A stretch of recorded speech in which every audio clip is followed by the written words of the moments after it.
Je remercie de la part du collectif Famille Liberté Gironde les organisateurs de cet événement international de nous avoir donné 15 minutes, offert 15 minutes pour vous parler d'Iran.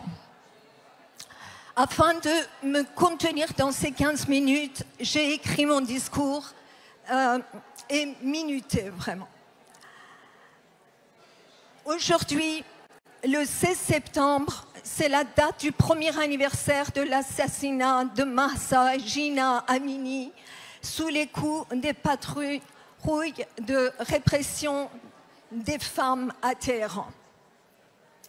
Le meurtre de Jina survenait après plusieurs scènes de maltraitance des filles qui avaient déjà bouleversé le pays, dont l'arrestation d'une jeune femme pour son refus du port du voile dans un bus et son apparition télévisée quelques jours après pour faire des aveux contraints avec un visage tuméfié et le regard absent, preuve des tortures qu'elle avait subies.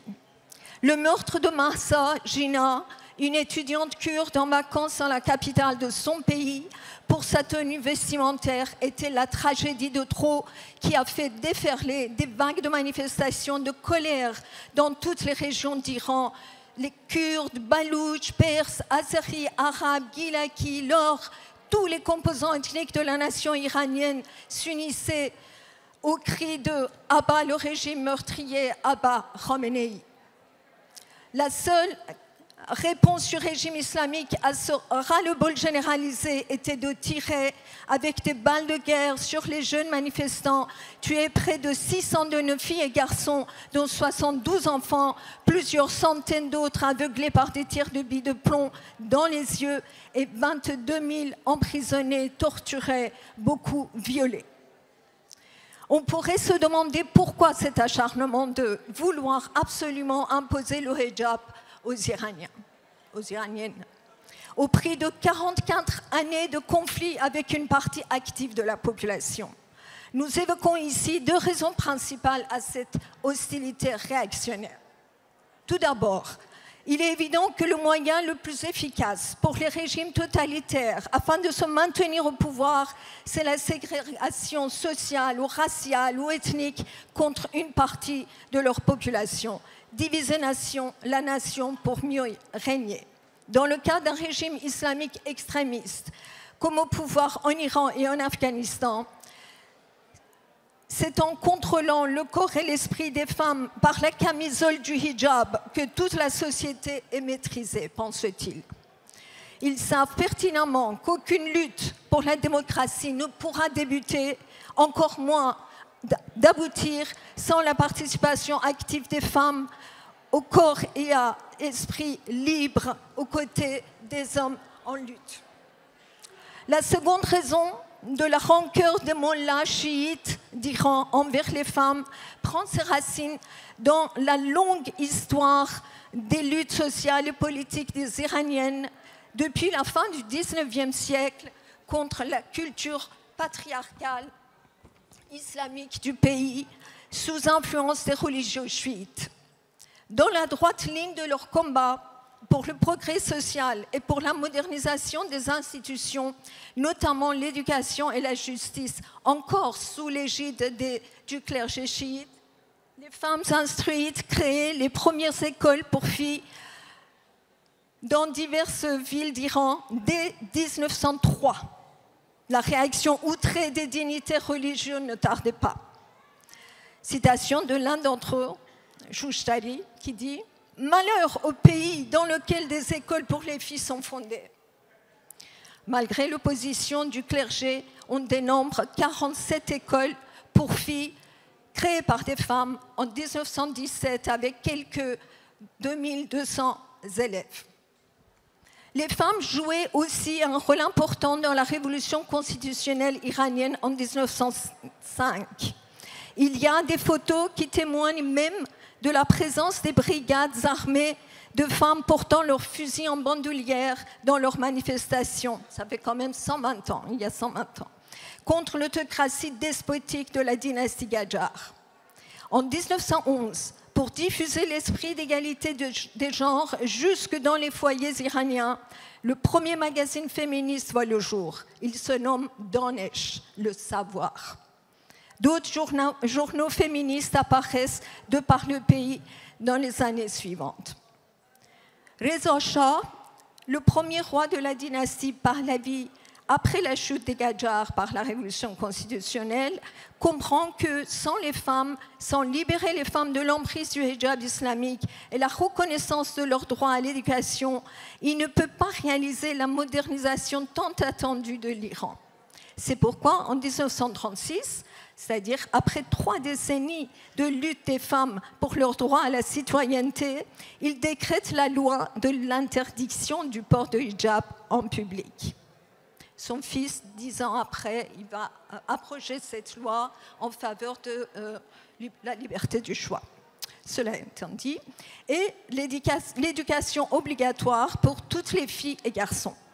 Les mollahs s'insurgent et avertissent, je cite, « L'école sera le chemin de l'entrée des femmes dans la société et donc le début de leur prostitution ». Un autre acquis des femmes, malgré l'opposition acharnée de Ayatollah Khomeini, plus tard, en 1979, fut l'octroi du droit de vote et de la candidature aux fonctions représentatives aux femmes par le Shah en 1963. Plus tard, en 1979, Farrokh Parsa, la première députée de l'Assemblée nationale, puis ministre de l'Éducation, fut pendue 2 fois en 1979 par l'ordre de Khomeini pour avoir été femme, députée et ministre. Dernier épisode de la confrontation des Iraniennes avec le clergé chiite remonte au lendemain de l'établissement du régime islamique en 1979 et cela continue jusqu'à aujourd'hui. À peine un mois après la prise du pouvoir par les islamistes, Khomeini déclarait l'obligation du port du hijab dans les administrations. Les femmes exprimaient leur opposition à cette mesure inattendue dès la première journée mondiale de la femme, le 8 mars 1979, en organisant une marche de protestation qui réunissait une centaine de milliers de femmes dans la capitale. Le conflit entre le pouvoir islamique et les femmes instruites et modernes avait ainsi débuté. Bientôt, tous les acquis des femmes promulgués en droit sous le Shah depuis 1967 furent abrogés les uns après les autres pour rétablir le droit islamique. Entre autres lois réactionnaires, l'âge minimal pour le mariage et la responsabilité pénale passaient de 18 ans à 13 pour les filles et à 17 pour les garçons. La polygamie devenait un droit et le port du voile obligatoire, le chant des femmes interdit, etc. Mais ces lois réactionnaires sont une chose et leurs pratiques sociales par la population une toute autre histoire. Exemple, l'âge moyen de mariage des filles en Iran est de 26 ans. Le taux de polygamie n'est que de 2%, c'est-à-dire quasiment uniquement les mollahs, quoi. Et les filles sont plus diplômées, plus éduquées que les garçons dans un pays où 90% de la population est alphabétisée. Les mesures répressives seront systématiquement prises contre les femmes qui refusaient de se soumettre au diktat et à l'ordre moral des islamistes. Elles sont renvoyées de leurs emplois et écartées de la sphère publique au profit des femmes islamistes.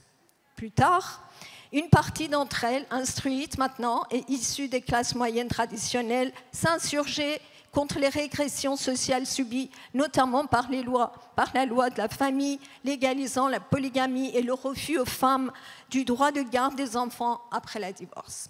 Ainsi, une alliance de lutte féministe a vu le jour vers l'an 2000 entre les activistes féministes laïques et musulmanes des milieux conservateurs. La participation active des femmes, souvent au premier rang des luttes, non seulement pour leurs propres droits, mais aussi pour les droits de l'homme et du citoyen, pour les droits économiques et sociaux bafoués de la population, pour la défense de l'environnement victime du pillage sans retenue des ressources naturelles du pays par le régime occupant et pour financer son programme nucléaire militaire et ses forces armées proxy dans la région. Ces luttes sont menées au prix de milliers d'arrestations arbitraires, tortures physiques et morales et de lourdes peines de prison. Le cas des activistes femmes de l'environnement, Niloufar Bayoni et Sepide Koshani, arrêtés avec 6 autres de leurs camarades de la même organisation, est révélateur. Elles sont emprisonnées depuis 6 ans et subissent toujours des tortures physiques et morales dénoncées dans une lettre par Sepide. Depuis, des dizaines d'autres défenseurs de l'environnement sont arrêtés et emprisonnés. Preuve qu'en plus de la répression des activistes ouvriers ou enseignants, étudiants, avocats, écrivains, artistes et rappeurs, le régime islamique ne tolère même pas la cause de la défense de l'environnement et va jusqu'à assassiner ses militants.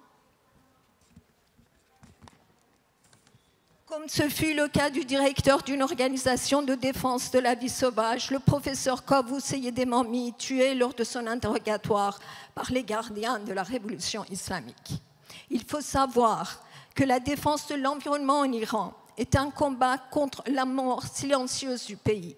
La catastrophe environnementale que 44 années d'une politique extérieure isolationniste et belliqueuse, prônant l'autosuffisance alimentaire sans aucune planification et nulle appréciation des capacités en eau du pays souvent aride, est en train de faire disparaître la vie même en Iran.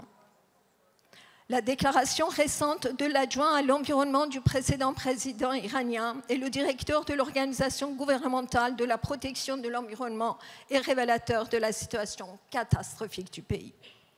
Notre civilisation, dit-il, notre civilisation a 7000 ans d'ancienneté et pourtant nous avons fini toute l'eau de ce territoire en moins de 25 ans. Sans tenir compte du droit des générations futures à vivre sur cette terre, nous sommes en train de la piller et de son élément vital, l'eau, par la décision d'une seule personne. Vous avez asséché tous les lacs, les rivières et les étangs du pays, fait disparaître la couverture végétale et provoqué des vents de sable et du sel destructeurs de la vie dans tout le pays. En effet, le sol privé de ces dernières molécules d'eau s'écroule dans plus de 300 plaines et une dizaine de grandes ou moyennes villes du pays. À Téhéran, l'affaissement du sol est de 36 cm, soit 90 fois plus que la moyenne mondiale, et cela s'empire d'année en année. À Ispahan, le joyau architectural du pays, les monuments historiques subissent des fissures et les murs des habitations s'écroulent. Partout, c'est la même tragédie. 40 millions d'Iraniens, soit 49% de la population, vivent sur des sols qui peuvent à tout moment s'ouvrir en gouffres béants et les engloutir. Phénomène de plus en plus fréquent au sud d'Ispahan ou dans les champs agricoles de Hamadan ou encore dans la grande région de Khorasan à l'est du pays. Les luttes constantes des femmes contre ce régime archaïque depuis 4 décennies et la mobilisation des hommes à leur côté, surtout depuis la tragédie de Mahsa Jina, est la seule véritable entrave à la stabilisation du régime islamique qui avait cru pouvoir faire de l'incarcération du corps de la femme et la soumission de son esprit la pierre angulaire de sa dictature religieuse et ainsi prendre sa revanche historique contre leur émancipation. Cette effervescence de lutte féministe contre le port obligatoire du hijab et le rejet de tous les aspects de l'apartheid sexuel constitue la lame de fond induisant la destruction des piliers idéologiques de ce régime, dans une société en lutte permanente contre le pouvoir militaro-clérical, où l'incapacité permanente du clic au pouvoir à gérer le pays, la corruption systémique de toute sa structure et le pillage de ses ressources au profit de son influence régionale a fait basculer 70% de la population, dont des pans entiers de la classe moyenne, sous le seuil de pauvreté. Dans un pays où les syndicats et partis politiques sont interdits, ouvriers, enseignants, étudiants, employés, retraités sont en lutte permanente pour leurs droits. Le refus de l'obligation du port de voile est ainsi un symbolique du refus de toutes les injustices sociales et les discriminations imposées par ce régime. Discrimination de sexe, de genre, de religion, d'ethnie, de langue, etc. C'est dans une telle poudrière sociale et politique que l'assassinat de la jeune kurde iranienne nommée Jina, la vie, ça veut dire la vie en kurde, Jina, va déclencher un mouvement révolutionnaire inédit et de grande ampleur aux quatre coins du pays, initié par les femmes, épaulé par les hommes. C'est le départ d'un processus révolutionnaire qui, malgré la répression sanglante des manifestations, se reconfigure au gré des initiatives de la désobéissance civile et continue de transformer en profondeur et de manière irréversible la société iranienne et les rapports de force entre le pouvoir et la nation unis en bloc pour son émancipation. Cette transmutation du pays tout entier continuera jusqu'au jour où la convergence dans le temps de toutes les formes de lutte renversera ce régime illégitime, réactionnaire, totalitaire et mortifère en faveur de la vie, de la liberté, de la paix. Car la révolution Femmes-Vie-Liberté est un hymne à la liberté, à la vie et la joie de vivre. C'est une révolution sociale, politique, mais aussi et surtout une révolution culturelle qui a spontanément créé un foisonnement d'expressions artistiques dans divers domaines. Une extraordinaire production de qualité de dessin, de chant, de musique et de la poésie. Et oui, nous sommes en Iran, le pays des poètes. Une culture joyeuse où même pour rendre hommage à nos morts pour la liberté, on chante et on danse. Cette nouvelle révolution du XXIe siècle continuera à bouleverser, au-delà des frontières iraniennes, l'ensemble du Moyen-Orient et le monde. Rendons ici hommage à Majid Rahnavard, un des jeunes manifestants arrêtés qui, les yeux bandés, le bras cassé sous la torture, marchant vers la potence, disait face à la caméra de la télé de l'État iranien que son dernier souhait et que pour son enterrement, on ne lise pas le Coran et qu'on ne le pleure pas. Au contraire, disait-il, juste chanter et danser sur ma tombe. Voilà la révolution Femmes et Liberté en Iran.